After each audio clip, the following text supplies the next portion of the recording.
下午好，哇，我很高兴，在那里。我希望，尽快说中文跟你们。And that's about it. That's as far as it goes. Um, I am here to give a very different presentation than what we have been listening to today. Um, my focus is going to be on innovation. It's going to be on technologies. It's going to be on how I have some thoughts on what universities are going to look like in the future. Maybe not in my lifetime, but um, certainly in the future at some point. Because I actually worry a little bit about the relevance of universities. And I think now visiting Guizhou University, I think it's an important opportunity for me personally to reflect, but also to interact with university administrators and colleagues and students especially, maybe even industry partners, have a frank discussion about how do we deal with AI? How do we deal with online education? How do we make universities like Guizhou University one that is not a dinosaur, one that looks ahead and is not grabbing onto a reality that doesn't exist anymore? Okay, so 我是丹麦人, so I feel I can show Lego because, of course, Lego is from Denmark. And in many ways, I will argue that Lego represents life. We are all in different ways. Our life story is about putting Lego blocks together. It's about acquiring Lego blocks, different sizes, different shapes, different colors, put them together to what we consider our lives, to what we consider our careers. So when we talk about Guizhou University as a university in the future, we might as well talk about it as Lego blocks. What are we going to offer our students? What are we going to offer industry partners? What are we going to offer people who want to join this university as a place to work? So that's why I choose Lego blocks in just about every talk I give. I think it's a very good illustration of where we're going. So the Lego blocks that I work on in my group, in my team, I'm in the Department of Entomology. So I'm supposed to work on insects, and we do that too. But we actually work on a whole bunch of different technologies. And when I am as member of this little symposium here and talking about green agriculture, I think it's important to mention some of these technologies and how I see them being relevant in a university setting and in collaboration with industry partners and others. And I'm going to be talking specifically about coal plasma, which is something we have acquired quite a substantial amount of research funding for the last couple of years, and now established ourselves as sort of a significant resource. But I will talk about other areas as well. So when we talk about coal plasma, we talk essentially about creating a very, very high electric charge and turning atmospheric air into radicals. So we are taking the covalent bonds of H and N and O, and we are breaking it apart, and then we are pushing it into water, and then and then it creates all this magic. It creates all these radicals in the water, and the one that is of particular interest is nitrate. Okay, but we also get hydrogen peroxide. We get all these different radicals. Some of them are very, very short-lived, but some of them are also quite long-lived. And the reason why we are interested in this technology is because at some point we need to figure out. We heard Professor Wang talk about how the world population is growing. Well, if you break that further down, what you're really telling us, Professor Wang, is that we are going to run out of fertilizer. Okay, because food security is really, to a wide extent, it's about minimizing our waste, but we need to do better with the food we have to minimize our waste. We need to do crop protection, but we also need to find fertilizer somehow. I will argue this is the future. This is the fertilizer of the future, and I will give you some examples of that, or show this to you here in a little bit. So essentially, what we are doing, we are creating this plasma activated water, which has a large set of unique characteristics, which I will not go into today. But we can use this to germinate seeds. We can treat seeds and have them grow faster. We can get them to germinate more uniformly, which means that we can, if we have large roboticized productions, we can much more easily handle them because they grow faster. We can grow them in greenhouses, get them out of those facilities more quickly, and therefore have them exposed for less amount of time to pests, to different kinds of pests, including diseases and insects. We can use the facilities we have, whether we are in an urban or in a rural environment. We can use them more effectively, and we can actually use that plasma activated water as a carrier for pesticides. So you and I are going to work together, hopefully, on a number of things, and some of it is going to include use of plasma activated water to boost. We have demonstrated that we can get better performance of organically certified pesticides that normally would not do well. If we use plasma activated water instead of normal water, we can actually boost their performance. So there's a lot of ways that we can do this, but what I really want to get to is the potential of PAW as a fertilizer, because if we look at the world consumption of nitrogen fertilizer, we're talking about something like 106 million tons. So this is a huge demand, and most of the nitrogen fertilizer is inorganic, it's synthetic, it's produced by a handful of countries that use a lot of fossil fuel. So this is a production that is inherently unsustainable. We need to change that, and we have a solution for that.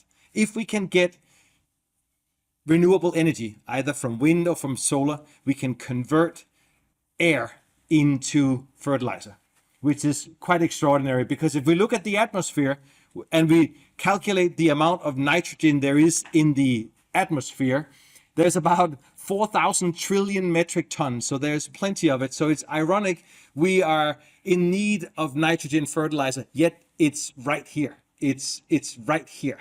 So in essence, if we sort of play with that for a little bit, we have enough for about 38 billion years of nitrogen in the atmosphere if we were to convert it all into fertilizer, so that's a rather sustainable solution, right? So that's what we're looking at here. We can actually do that.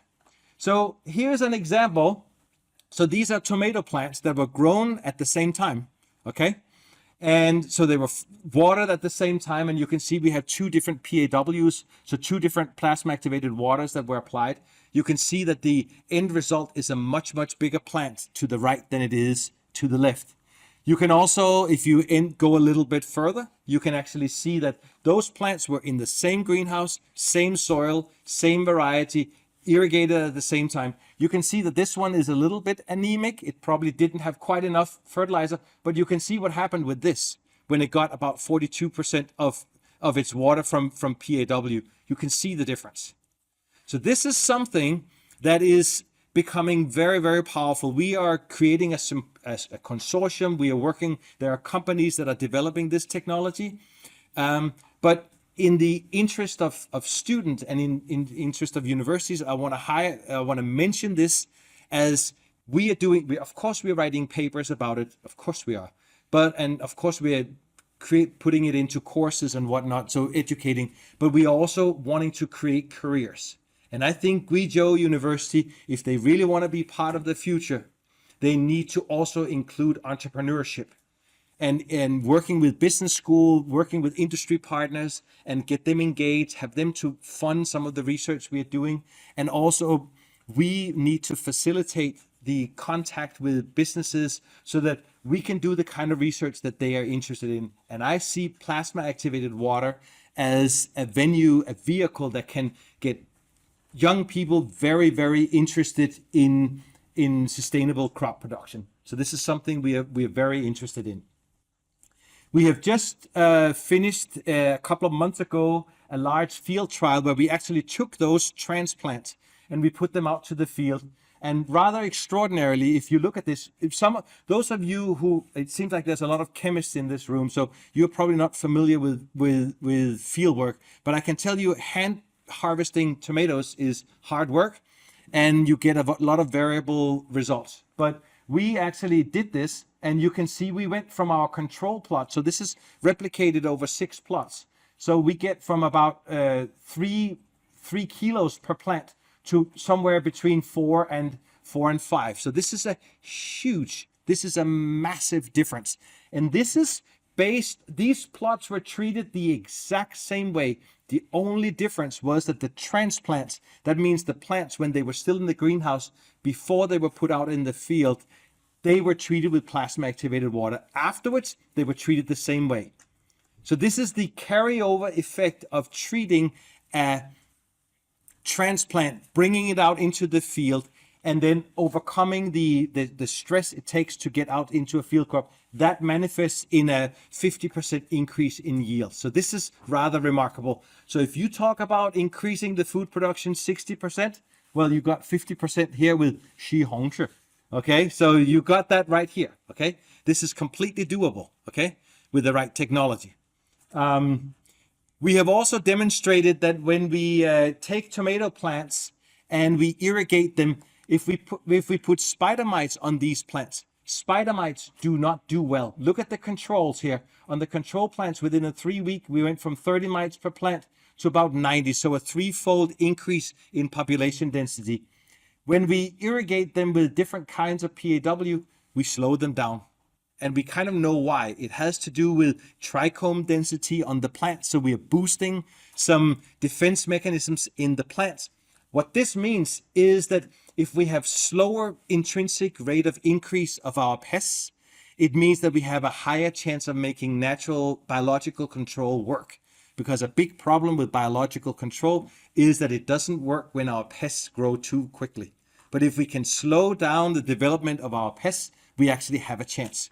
So we are lowering the adoption threshold of natural enemies by integrating PAW into our irrigation systems. So this has been published. I can share you this article. So what I'm fundamentally trying to talk about here today is, of course, we are producing papers and degrees and all this stuff, like everybody. That's part of our job.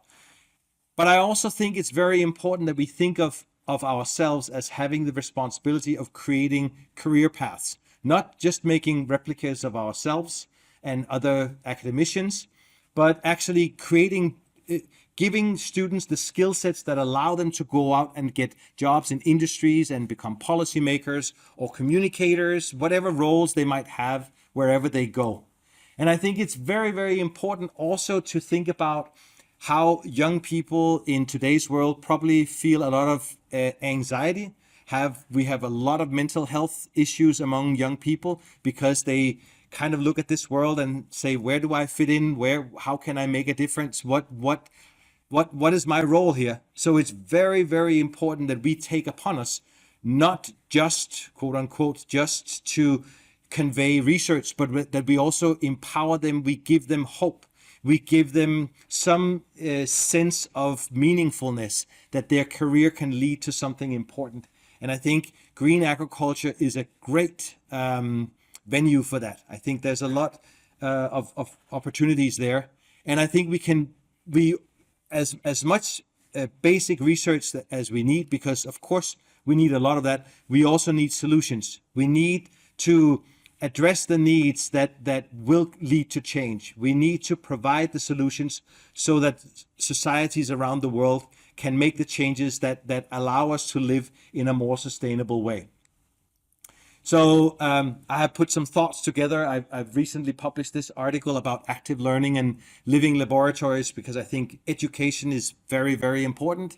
I think it's very important that we look at the ways we communicate, the ways we grade our students, that that the whole way the universities work is actually mimicking or a microcosmos of what society is doing. And like it's to me it's a little bit ironic that we are here to talk about green agriculture, but the canteen, the food we just enjoyed, in my view, it should have been grown on the roof of this building, or it should have been grown on the roofs of this facility. We should, if we are really serious, if we are not just talking about it, if we are also walking the walk, where are the actions? Where is the reality? Where we need our universities to look like the things that we are actually talking about. We need to do a lot of experimentation. We need to expose the students to what a living laboratory, where a lot of exciting stuff is being done with white paint, with renewable energy, with materials designed, with architecture, with sustainable development, with water management and heat and air conditioning and food production, all of these things. As you walk into a campus, you should see these things. You should see self-driving cars. You should be doing a lot of things. So that's kind of what I'm talking about in this article, is how I see universities becoming obsolete unless we develop campuses where things actually happen, where we can offer them something that is completely different and allows them to feel and experience, be part of something that is something they can't get on the internet. So I think that's part of the empowerment and solutions that we need to attract, that we need to generate, and that we as scientists and as teachers, we need to promote. So of course we do this well. So this is just an example. We just published this paper on plasma activated water. What I'm highlighting here is that Pamela is an undergraduate student. So she's the first author on a review article. She joined my lab after she published this paper with me. But we're basically talking about how plasma activated water meets many of the UN Sustainability Development Goals.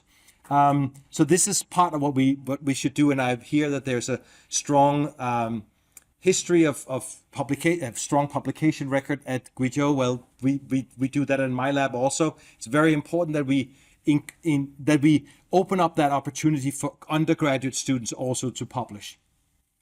I want to mention something else that we are doing. We work not just on plasma activated water.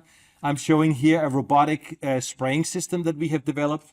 Where we can basically simulate a ground rig application. Where we're using real nozzles. We can change the speed, the pressure, the distance, the everything. So what the Key State Laboratory is doing on green pesticides and what IPPCO is doing, well, we have some experiences on how this could be converted into field experiments. We have the robots. We have the technologies that could allow to do field testing of some of the chemistries that are being talked about today. So I think this is very important. We developed a phone app that is free, where you can actually measure spray coverage. So these students I highlighted over here, there's 4 of them. These were undergraduate computer science students who helped me develop this app. They knew nothing about agriculture, but they got very interested in it afterwards because they now realized what their capabilities in engineering and math, how that could be applied to something as meaningful as growing food, and growing food with less use of pesticides. So this is precisely how I think sustainable agriculture or green agriculture can be a vehicle that can draw many careers together. We have a common purpose. We have developed, as part of this plasma activated water, we have developed a robot that can experimentally apply a specific dose to each of these plants in these trays, so we don't have to wear out our wrist and do it ourselves. So that has been this will be licensed and it will be commercialized. We have also, so this is big part of what I do is what's called hyperspectral imaging. So this is advanced optical sensing. We have developed with another group of computer science students. We have developed a very advanced imaging system for greenhouses. This has also been sent through the tech transfer office at UC Davis, and we will also be licensing that, and this will also be commercialized. So I really want to emphasize how important I think it is that we think of our research as part of exposing students to entrepreneurship, to solutions, and show them that papers is a part of the journey, but it's just one step. The real kicker is if we can generate jobs, if we can generate patents or royalties, or in other ways create something that can really lead to change. A paper is a nice step in the right direction, but I think universities and we as scientists, we need to start thinking further ahead and think much more about actual solutions that can help create jobs. And we do that also at a smaller scale. We work with benchtop imaging. So these are, in this case, it's fly pupae. So we can determine, we can do quality control of different objects. So we can apply the imaging technology to quality control of a lot of different objects, whether those are being pharmaceutical projects, whether they are being biological products, it doesn't really matter. We work a lot with crop seeds, actually, where we do a lot of work. So this is another area where we're using highly advanced technologies as part of providing solutions that are needed out there to really make some fundamental change and create more sustainability. So as final remarks here, I really think we need to think very clearly, very, very honestly. We need to have sincere discussions about how we stay relevant. How do we envision universities to look like in the future? And how good are we? How effective are we in preparing the students for the existing job markets? I have concerns that a lot of the students we have are taking careers and then they go out and actually end up in jobs that are completely different from what they have a degree in. To some extent, that's a failure on our part. And I think we need to be better at that. I think our courses need to be revised. I think we need to offer different kinds of degree programs in the future to attract more students. And I really think that it's important for us to think what sustainable crop production needs to look like in the 21st century. Because to me, society expects us to come up with solutions. There's a gun to our head. If somebody's going to come up with the changes, if people are going to look somewhere to find changes, they're going to look to the scientists. It is going to be a science-driven process. So it's up to us. The responsibility is in our hand. And if we are going to do that, we need to find ways to combine ecology, engineering, programming, and other disciplines like that, because I think that is where the solutions are going to come from. So it's multidisciplinary, it's international, it's global collaboration, and it's certainly about us as professors looking at our careers maybe in a slightly different light. So include technologies and entrepreneurship in how we pitch to our students what the future is going to look like. And with that, I want to thank the organizers and thank you for your attention.